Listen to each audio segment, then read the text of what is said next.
Okay, thanks Ben.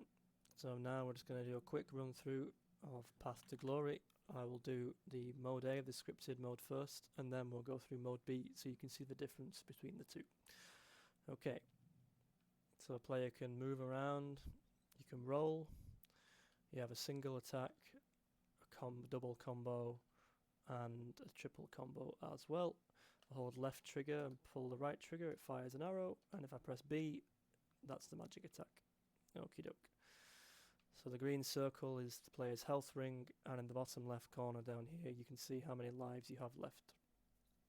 So we'll go through this door.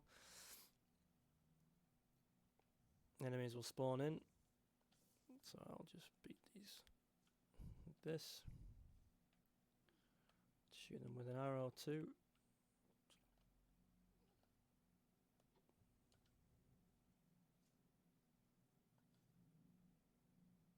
There we go. Okay. So you notice that in that wave, the enemies had no resistances to anything. That is the same in both mode A and mode B. But in the scripted mode, you can now see that the enemy has a resistance to all three kinds of damage. So you can see I'm doing less damage with the melee attack there. I'm doing a lot less damage with the ranged attack here. And the magic attack too. So in the scripted mode, the resistances will change on a wave by wave basis depending on what I set them to in the code when I was developing the game. So now we'll do mode B, the reactive mode. So the only difference between the two modes is how the resistances are calculated per wave.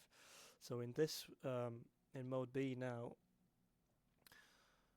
wave 1 will be exactly the same. The enemies will have no resistance to anything, as you can see. So I'll beat one of them with the melee attack, and I'll beat the other one with, I'll use my arrows. Okay, there we go. So now I beat one of them with a melee attack, and I beat one of them with the ranged attack. So now as I go into room 2, you will see that the enemies have resistances to melee, which is the red bar, and range attacks, which is the yellow bar. So now if I'm doing less damage, as you can see. However, if I use a magic attack, I'm doing the full amount of damage. It's the same with the range attack, I'm doing less damage. So I'll beat them with melee attacks again. Okay, so I beat them all with melee attacks then. So in the next wave, you'll see that melee resistance has gone up considerably and range resistance has gone down. So the system in the background has looked at how many enemies I've defeated with each attack, and it has balanced the system accordingly. So now if I hit them with a melee attack, you can see that I'm doing a lot less damage. Let's hit them with this, so that damages all of them in one go. Let's do it again. Just the same thing again. And that is the whole premise, really.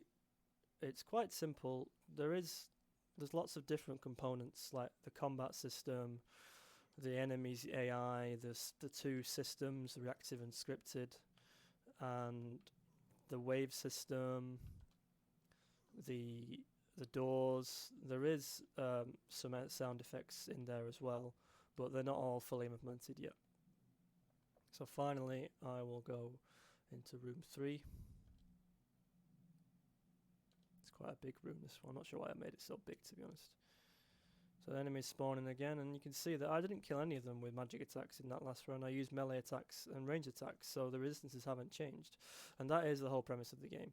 Can these reactive system encourage players to change how they play the game by directly countering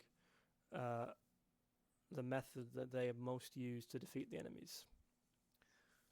And that is basically it. I will now pause and I'll hand it back to Ben. Thank you very much.